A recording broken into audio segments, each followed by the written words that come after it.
Hi, people. Right now, I think absolutely some of the bravest people in the world are Russian dissidents. And I've felt this for a long time.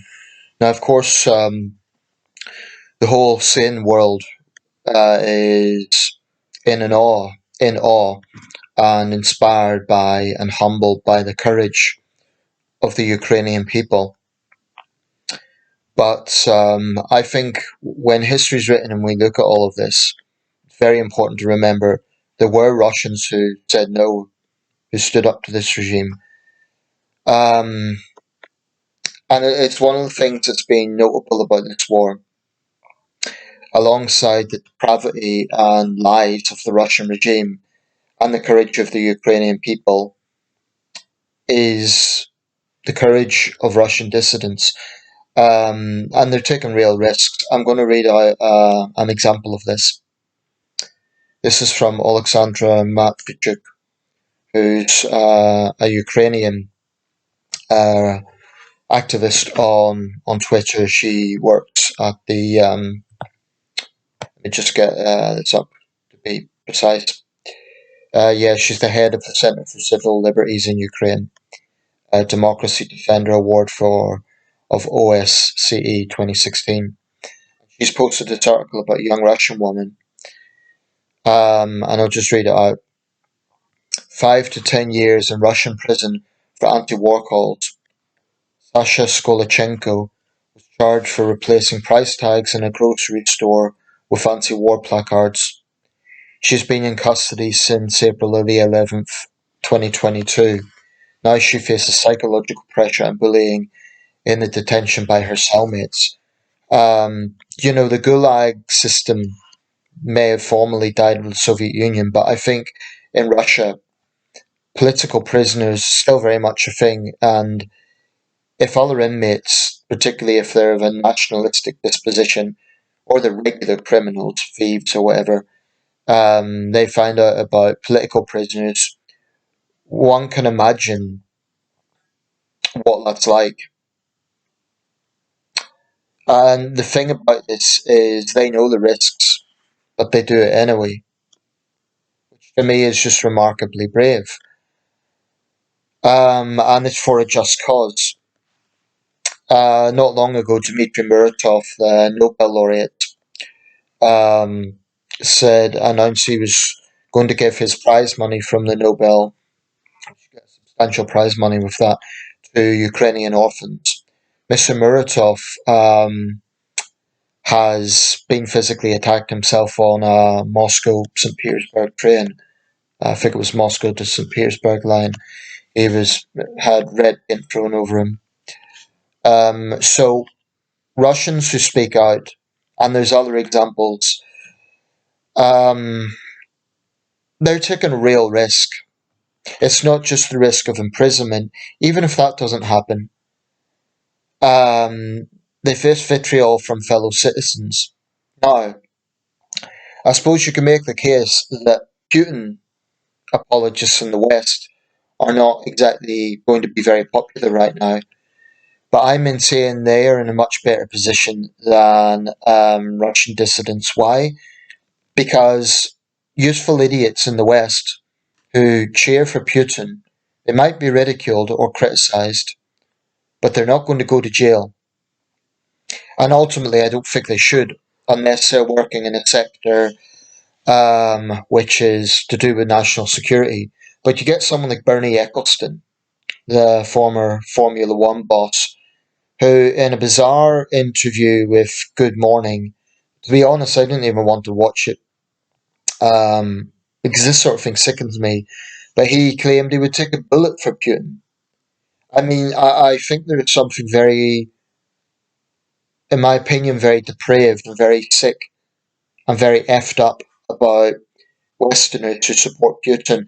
It's a strange sort of idolatry that they have around him because they think he's a tough guy, or they think that they're thinking outside the box, but really they're just stooges for a tyrant. And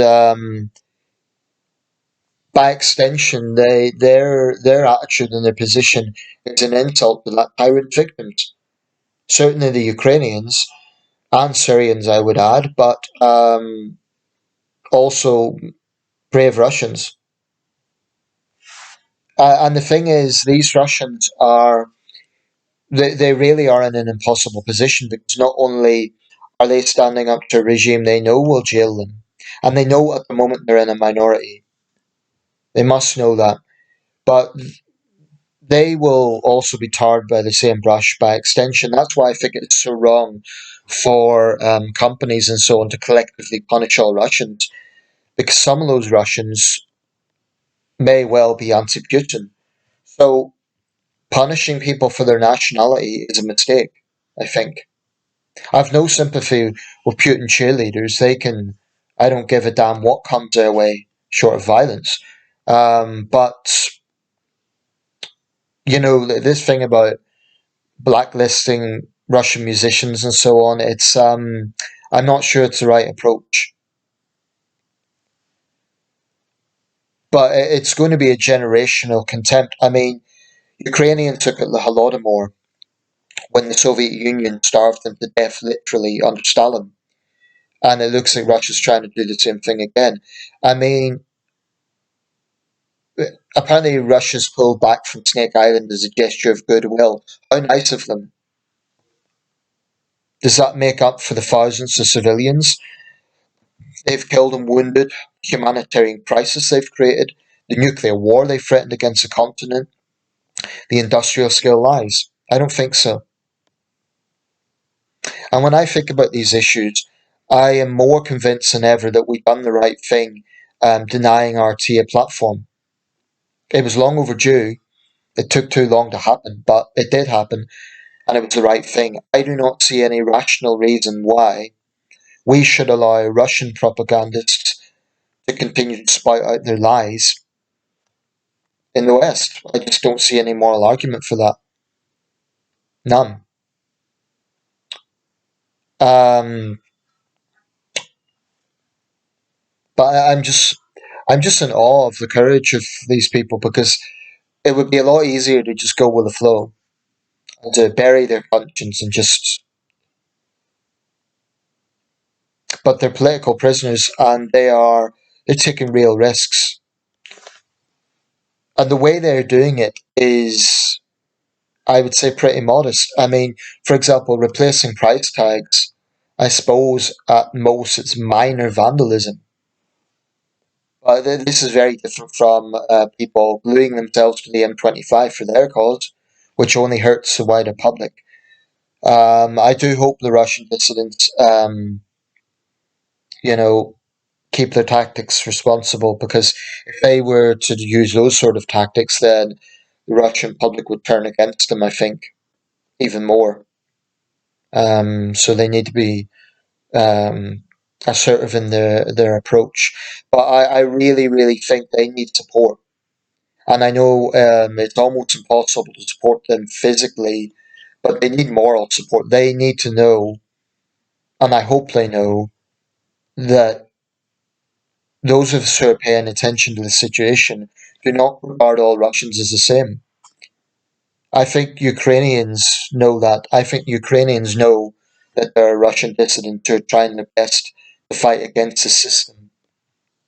Unfortunately, with Ukraine, like I said, it's going to be generational. So, understandably, Ukrainians are going to be resentful of all things Russian for generations. Putin's caused all of this. And there's this back and forth at the G7 in Germany and the NATO summit in Madrid over what Western leaders have said. Boris Johnson came out with something ridiculous yesterday. He claimed that if Putin was a woman, he wouldn't have invaded Ukraine. That's virtue signalling nonsense that helps no one.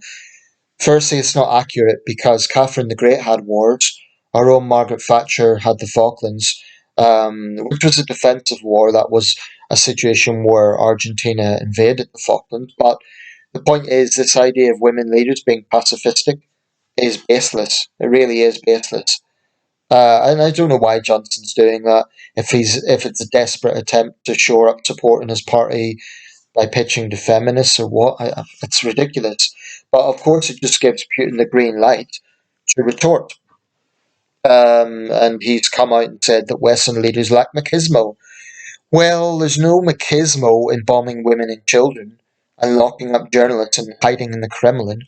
Putin's a coward, actually, in that sense, in the sense that he's so thin-skinned.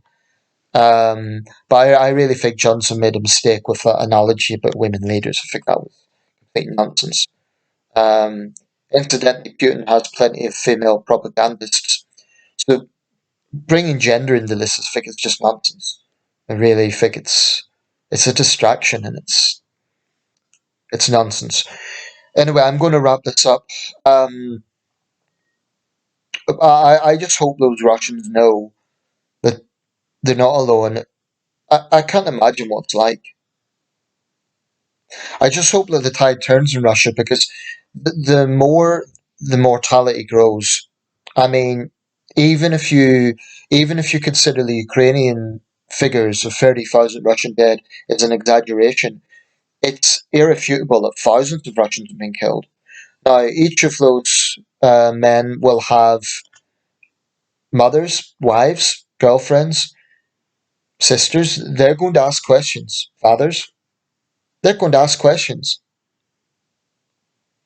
And they're going to want to know where their sons, husbands, killed in a futile war. Some of them will probably believe that they'll believe the propaganda, they'll believe they were liberating Ukraine from Nazis. But I suspect, as happened in the Chechen War, there's going to be growing disillusion. So actually, Putin's downfall could come from an unlikely source. It may not be long-standing dissidents, courageous people like Alexei Navalny and Dmitry Muratov. It may actually come from other sources. I do think Putin's on his last legs, but if it's 1 year, 2 years, that's enough time for this man to cause real damage. Sooner he's out, the better. Whether it's from death from natural causes or a coup or what, I'm convinced that Putin is a threat to, well, really world peace. Certainly the stability of this continent. Um, but I'm just so in respect of the courage that these Russians have. And they might be in minority at the moment, but it may grow. It may grow. And I just hope history remembers it. I hope that when history's written, I hope it's not a case of vilifying all Russians, because Russophobia, in this sense, it won't help. It won't help them. And it'll just, ironically, it'll help Russian propaganda, not because they care about the reputation of their own dissidents, but because, collective smearing of the Russian people will just play into Russia's hands. Kremlin's hands, I should say. By saying, oh, look, the West is Russophobic. So, for example, banning violinists from performing in Montreal or Birmingham because they're Russian, it's stupid. If they are vocal Putin cheerleaders, I think that's a different matter. For example, there was a swimmer and he was wearing that Z symbol, which in some European countries now is being seen as akin to the swastika, quite rightly. And he was banned from competitions for wearing that political symbol. I say that's justified because how can you ask a Ukrainian athlete to compete in the spirit of sporting competition with an opponent who believes in killing their compatriots? That's just that's a very unreasonable thing to ask someone. So I think it is right that Putin apologists are stigmatized, quite frankly. Um, and I think that Putin apologists in the West, where I have admiration for the courage of dissident Russians, I have disgust at the moral compass of Putin apologists in the West. And I suspect some of them are just trying to be contrarian and they're just ignorant. Like, I'm not sure if they really believe it. But then others, they really do believe it. and I can't even begin to process what goes on in their head. Um, and they come from left and right. Putin's stooges can be found on the far left and the far right. Um, but it makes me want to vomit, to be quite honest. Right, that's it. I don't know how long this thing's going to drag on for, but I am sure that it will take years, decades, for Ukraine to really rebuild and to even if the reconstruction, happens faster than might be expected. Because after World War II, Germany and Japan actually recovered quite fast. So Ukraine might recover in terms of reconstruction. But I think the mental health side of individuals, the generational animosity will unfortunately last a long time. And that's not because Ukrainians are vindictive or anything like that. It's because it's human nature. If your country, your family has been brutalized, you can't expect people to just forgive and forget overnight. It doesn't work that way. But for this video, I'm thinking of those courageous Russians. Um, I really do think they're some of the bravest people in the world right now. I think all dissidents in totalitarian states are. I find a word that's kind of related to this subject. Apparently, Rappler has closed in the Philippines. Now, Rappler was a publication. Maria Ressa, who won the Nobel Peace Prize along with Dmitry Muratov for her work in exposing extrajudicial killings by the Duterte administration. Um, there are differences. The Philippines is a democracy, but the new president is the son of a dictator who got to power by lying about his father's record. And I just hope this isn't a downward spiral for the Philippines with publications starting to get closed down. When this was published, published by Deutsche Welle News, I noticed there were a lot of Marcos supporters talking about bias, and they were saying you don't know the reasons it's been closed down. Well, if Rappler has been proven to post fake news, okay, that's a different matter. But I suspect the real reason might be because they've been critical of Duterte and by extension Marcos. So it's concerning. It's definitely concerning. I mean, Philippine democracy is a fragile thing. It's only been a democracy since 1986, and I think it would be a tragedy if it went backwards. And I know, whilst there are very vocal Marcos supporters, there's also a lot of Filipinos who are concerned about this. I'm just going to say that in a democracy, you have to have a free media. You just have to. I had one Marcos supporter saying, "You're no Filipino. You don't know what you're talking about." But I do know what democracy involves. Democracy involves a free press. It's that simple. And as soon as you start closing down media outlets that are critical of the ruling leader or ruling party, that's a problem.